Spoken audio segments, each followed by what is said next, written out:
to you all. We start with the lecture of dermatomes of lower limb.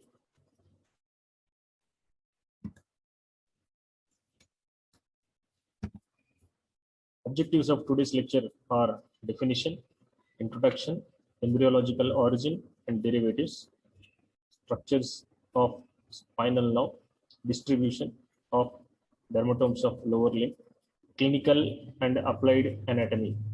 I repeat, the objectives of today's lecture are definition, introduction, embryological origin and derivatives, the structure of spinal nerve, distribution of dermatomes, clinical and applied anatomy as well. The definition: the area of the skin supplied by one spinal nerve is called as a dermatome. The area of the skin supplied by one spinal nerve is called as dermatome. The spinal nerve also supplies muscles that are derived from one myotome. A myotome is the dorsal part of each somoid in a vertebrate embryo, giving rise to the skeletal musculature. The word dermatome is formed from ancient Greek terminology.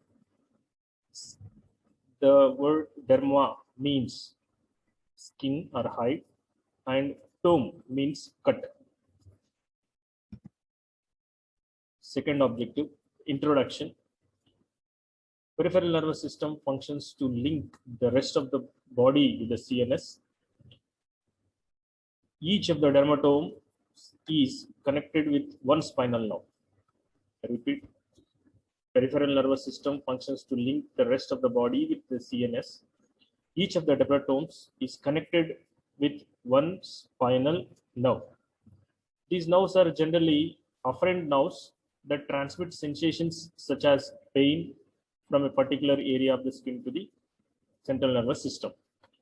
The exact pattern of dermatome may differ from person to person. This is a very key point to understand. The exact pattern of dermatome may differ from person to person. Third objective, embryological origin and derivatives. Derived from the cells of the somoid, these cells differentiate into the following three regions. One is myotome, which forms some of the skeletal muscles. Second, dermatome, which forms the connective tissues, including the dermis. And third, sclerotome, which gives rise to the vertebrae. I repeat, the embryological origin and derivatives derived from the dermatomes as well as myotomes and the sclerotomes, derived from the cells of somoid.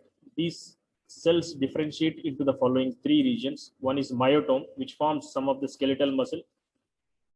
Second one, dermatome, which forms the connective tissues, including the dermis. This part is very important. Dermatome, which forms the connective tissues, including the dermis. And the third one, but second point we are discussing today. Third point is the sclerotome, which gives rise to the vertebrae. In continuation, the cutaneous innervation of the lower limbs are derived mainly from the segments L1, L2, L3, L4, and L5, and S1, S2, and S3 of the spinal cord. I repeat, the cutaneous innervations of the lower limbs are derived mainly from the segments L1, lumbar 1, L2, L3, L4, and L5, and S1 from the sacral region also, S1, S2, and S3 of the spinal cord. Partly from segments of T12 as well as S4. The one which is above L1 is T12. The one which is below is S3, partly. And the structure of a spinal nerve, we observe, you can see the gray matter, white matter appearance, the column, gray matter, you can observe, anterior and posterior horns, you can see. This is a dorsal aspect, posterior aspect. This is a ventral aspect. Dorsal root consists of a ganglion, and again they unite together, and they are divided into dorsal ramus and the ventral ramus. So better not to confuse with these two words, but roots and the rami. Again, I repeat, dorsal root consists of a ganglion, then ventral root. Dorsal root is sensory, ventral root is motor, and the dorsal ramus and the ventral ramus, this is called as a spinal nerve. Then continuation of structure. We describe the spinal nerve once again. Each spinal nerve is formed by a combination of anterior and posterior roots for that particular spinal segment. The posterior or the dorsal root is the sensory root of a spinal nerve, and the anterior or ventral root is motor nerve. I repeat, each spinal nerve is formed by a combination of anterior and posterior roots for that particular spinal segment. The posterior or the dorsal root is the sensory root of a spinal nerve, and the anterior or ventral root is motor nerve. The spinal nerve emerges from the spinal column through intervertebral foramen between the adjacent vertebrae, except for C1 spinal nerve, which emerges between the occipital bone and the first vertebra, that is atlas. The spinal nerve, I repeat, the spinal nerve emerges from the spinal column through the intervertebral foramen between the adjacent vertebrae, except for C1 spinal nerve, which emerges between the occipital bone and the first vertebra, atlas. Continuation of structure. First 7 cervical nerves, C1 to C1, exit above the corresponding cervical vertebrae, but C8 cervical nerve exits below vertebra C7 and above vertebra T1. The rest of the spinal nerves, thoracic, lumbar, and sacral, and exit below the corresponding vertebrae. First 7 cervical nerves, C1 to C7, exit above the corresponding cervical vertebrae, but C8 now exists below the vertebra C7 and above vertebrae T1. Rest of the spinal nerves, thoracic, lumbar, and sacral, are exiting below the corresponding vertebrae. After it leaves vertebral column, spinal nerve divides into dorsal and posterior ramus, ventral or anterior ramus, and rami communicants, each carrying both sensory and motor information. After it leaves the vertebral column, spinal nerve divides into dorsal or posterior ramus, ventral or anterior ramus, and rami communicants, each carrying both sensory and motor information. Both these rami will carry both sensory and motor information. The posterior ramus or the dorsal ramus is a smaller branch that supplies the posterior portions of the trunk and skin and muscles of the back, except for cervical, the fourth and fifth sacral, and the coccygeal. The posterior ramus is a smaller branch that supplies the posterior portions of the trunk and skin and muscles of the back, except for first cervical and the fourth and fifth sacral and the coccygeal. The rami communicants contain autonomic nerves carrying visceral motor and sensory information to and from the visceral organs. I repeat, the rami communicants contain autonomic nerves carrying visceral motor and sensory information to and from the visceral organs. Now, the next objective is the distribution of the dermatomes in the lower limb. We name it as a dermatome map, in which you can see the L1, where it is distributed, you can see, and L2, L3, L4, and L5, S1 here. This is a ventral or the anterior aspect. When next we see the dorsal aspect, you may find the L1 again in the posterior aspect. This is a distribution. It can be extended or distributed to anywhere. So here and surround the areas. L1, posterior aspect, L2, then L3 is restricted to the anterior aspect only, then L4, L5, S1, S2, S3, S4, and S5. I repeat, anterior aspect L1, L2, L3, L4, and L5, S1. Posterior aspect L1, L2, L3 is not visible here, L4, L5, S1, S2, S3, S4, and S5. This is a dermatomal map for whole body from C2. You can observe. And now we are discussing about the lower limb. So we concentrate on the lower aspect, the limb aspect. L1, L2, L3, L4, L5, and S2, S3, S4. And the dorsal aspect you can see more clearly. L4, L5, S1, S2. Here the L1, L2, L3, L4, L5 in an order. S2, S3, S4, and S5. Then this one explains about the spinal nerves along with the dermatomes, along with the myotomes, because the reflexes are important to understand. Yes, this diagram illustrates about the muscles which help in flexion and extension of the hip extension L4, L5, hip abduction and external rotation L5 and S1, hip for hip flexion L2, L3, hip adduction and internal rotation L2, L3 again, and knee flexion is under control of L5 and S1, and the knee extension under control of L3 and L4. So these jugs or the knee jugs or the reflexes will be tested clinically. Later we understand in detail about it. Then the ankle flexion, plantar flexion is under control of S1, S2. Ankle extension is under control of, or the dorsiflexion is under control of L4, L5. Now I'll repeat. L2, L3 are controlling hip flexion. L4, L5 controlling hip extension. L5 and S1 controlling hip abduction and external rotation. L3, L4 controlling knee extension. L5 and S1 again knee flexion. And L4 and L5 dorsiflexion. And plantar flexion is controlled by S1 and S2. The dermatome map, you can observe continuation of dermatome map. Each and every spinal segment is explained here. With both hands, here they are kept. In both legs are shown. L1, it's yellow colored one. Both legs are shown with both hands, right as well left hands. Then the L2 distribution, the green colored one. Then L3 distribution on the posterior side, you can see L3 distribution. So the anterior side and the medial side, you can see. Then the L4 distribution below the knee, you can see the distribution both sides. Then L5 just beside it. Then S1 here and S3 here. So what is a simple mnemonic, or this is a simple word to remember? Stand on S1 and sit on S3. Stand on S1, sit on S3. So stand on S1 means it's related to the feet. S3 is related to the gluteal region. I repeat, S1 related to the feet or sole. Then S3 is related to the gluteal region.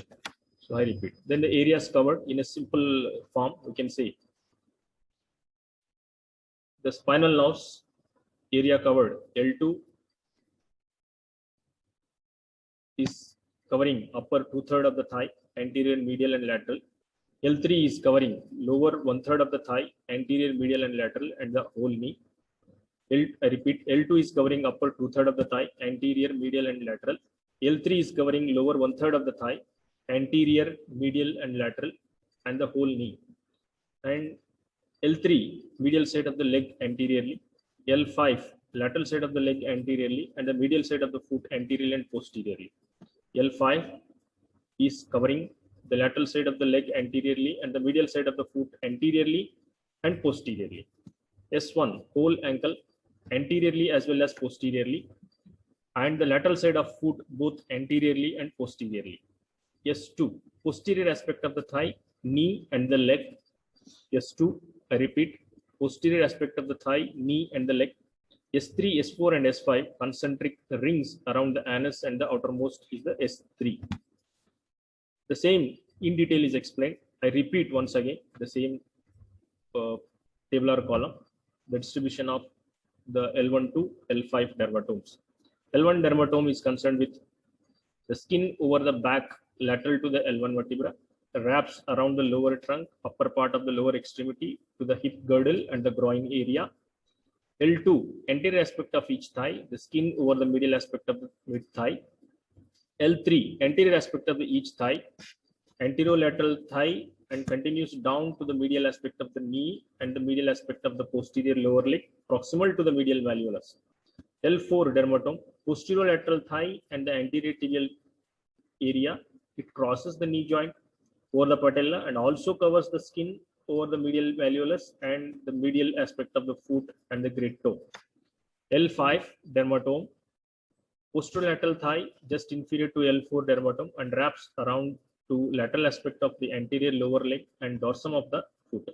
It crosses the knee joint on the lateral aspect of the knee, also covers the plantar aspect of the foot and the second through the fourth toes.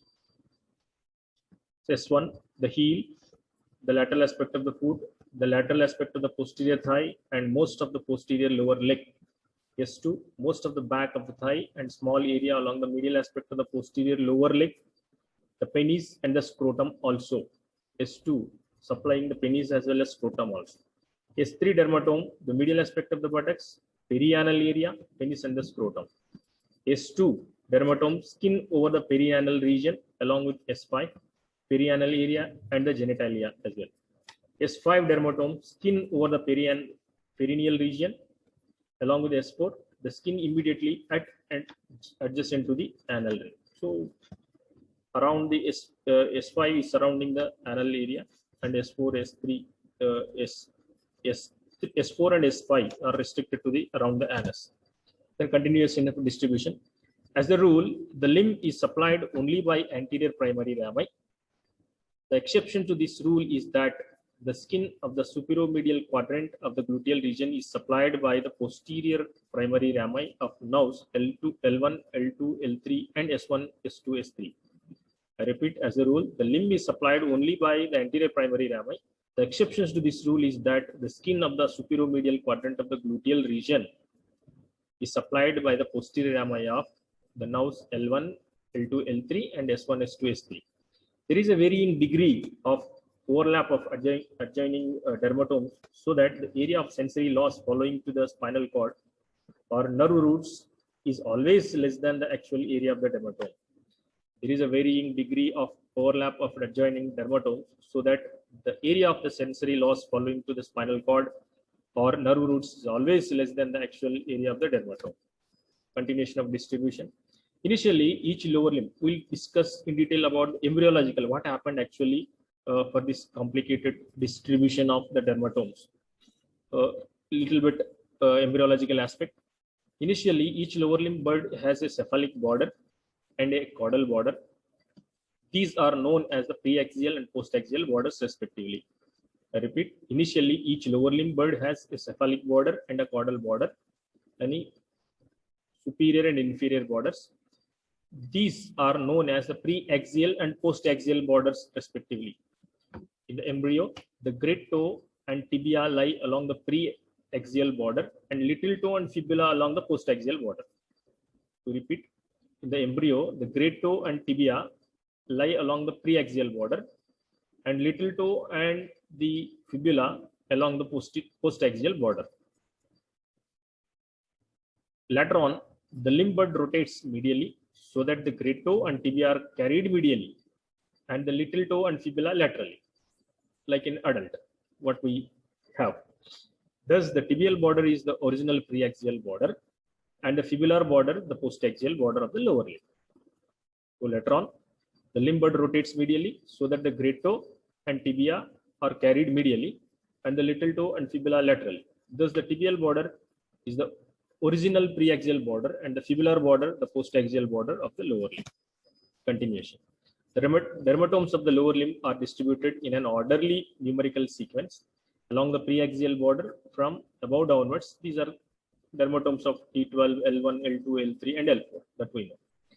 The middle three toes, the adjoining area of the dorsum of the foot and the lateral side of the leg are supplied by segment 5. To repeat, along the preaxial border from above downwards, these are dermatomes of T12, L1, L2, L3, and L4. The middle three toes, the adjoining area of the dorsum of the foot, and the lateral side of the leg are supplied by the segment 5. Segment 5 is laterally shifted towards lateral side. Along the postaxial border from below upwards, there are dermatomes S1, S2, and S3. The postaxial border automatically is a medial one. Below the upwards, you can see there are dermatomes of S1, S2, S3. This is a simple explanation which we could give you to understand the distribution of the dermatomes of the lower limb. As the limb elongates, the central dermatomes like L4, L5, and S1 get pulled in such a way that these are represented only the distal part of the limb and are buried proximally. Proximally, they are buried L4, L5, and S1. As the limb elongates, the central dermatomes like L4, L5, and S1 get pulled in such a way that these are represented only in the distal part of the limb and are buried proximally. The line along which the central dermatomes are buried is known as the axial line. In fact, an axial line is defined as a line along which certain dermatomes are buried, missing, so that distant dermatomes adjoin each other. Overlapping of the dermatomes is minimal across the axial line. To repeat, the line along which the central dermatomes are buried is known as the axial line. In fact, an axial line is defined as a line along which the certain dermatomes are buried, missing, so that distant dermatomes adjoin each other. Overlapping of the dermatomes is minimal across the axial line. There are two axial lines, one ventral and one dorsal, both of which extend largely on the back of the limb. On the posterior surface of the limb, the ventral axial line extends up to the heel, whereas the dorsal axial line ends at a higher level at the junction of the upper 2/3 and lower 1/3 of the leg. On the anterior surface of the limb, the ventral axial line crosses the scrotum, and the dorsal axial line encroaches on the lateral side of the knee. To repeat, the anterior surface of the limb, the ventral line crosses the scrotum, and the dorsal axial line encroaches the lateral side of the knee. Next, clinical. We came to an end objective now. The clinical important dermatomes are the knowledge of why we have to study about the dermatomes means knowledge of dermatomes distribution and supply help to assess the spinal lesions to ascertain the levels of insult. If in body any insult occurs related to the dermatomes or the now spinal segment, we can trace them based on embryological origin. And in adult, compared to the adult distribution of the dermatomes, we can ascertain the levels of the insult. So this is what the use or the clinical significance of dermatomes. So mainly we look into the L3, which corresponds to the knee. Generalization, generally we can discuss about it, and summarizing simply we can say L4 corresponds to the medial malleolus, and L5 dorsum of foot, and L5 continuation toes 1 to 3, and S1 toes 4 and 5, and lateral malleolus as well. To repeat, medial malleolus L4, lateral malleolus S1, toes 1 to 3 L5, toes 4 and 5 S1, and knee is in supply with the L3. Clinical aspect. Usually we speak more about the referred pain while discussing about the dermatomes and myotomes and all. In referred pain, sensory nerve fibers such as that from dermatomes may come together at the same spinal cord level as the general visceral afferent fibers such as that from the heart. When the general visceral sensory fiber is stimulated or simulated, the central nervous system does not clearly discern whether the pain is coming from the body. So dermatomes of the lower limb wall or from the viscera, so it perceives the pain as coming from somewhere on the body wall. Example, left arm or left hand pain, jaw pain. So the pain is referred to the related dermatomes of the same spinal segment. We repeat, in referred pain, sensory nerve fibers such as that from the dermatomes may come together at the same spinal cord level as the general visceral afferent fibers such as that from the heart. When the general visceral sensory fiber is stimulated, the central nervous system does not clearly discern whether the pain is coming from the body, dermatomes of the lower limb wall or from the viscera, so it perceives the pain as coming from the somewhere on the body wall. Example, left arm, hand pain or jaw pain, so that the pain is referred to the related dermatomes of the same spinal segment wherever it is distributed in the body. Testing dermatomes is a part of the neurological examinations as it helps in assessing and diagnosing a variety of conditions. Symptoms that occur along a specific dermatome of the lower limb, such as pain, tingling, or a rash, may indicate a problem that involves the related nerve root. I repeat, testing dermatomes is a part of a neurological examination as it helps in assessing and diagnosing a variety of conditions. Symptoms that occur along a specific dermatome of the lower limb, such as pain, tingling, or a rash may indicate a problem that involves the related nerve root. And continuation of clinical aspect, radiculopathies. This describes the state where a nerve root in the spine is compressed or pinched. Symptoms may include fatigue, pain, and tingling sensations. Pain from radiculopathies may accompany one or more dermatomes. One kind of radiculopathy is sciatica. Sciatica generally affects the right side of the body. The most common cause of sciatica is rightward herniation of the disc below the fifth lumbar vertebra, which causes irritation or compression of the sciatic nerve root. And the second important aspect is the shingles. Shingle is the viral infection caused by the same virus as chickenpox, varicella zoster. After encountering chickenpox once in a lifetime, the virus stays dormant in the nerve roots of your body, and person can be reactivated in the lateral phase of the life as shingles. Anybody who has had chickenpox once in a lifetime can go on to develop shingles. The virus inflames the spinal nerve along a particular skin dermatome. This is important to know. The virus inflames the spinal nerve along a particular skin dermatome.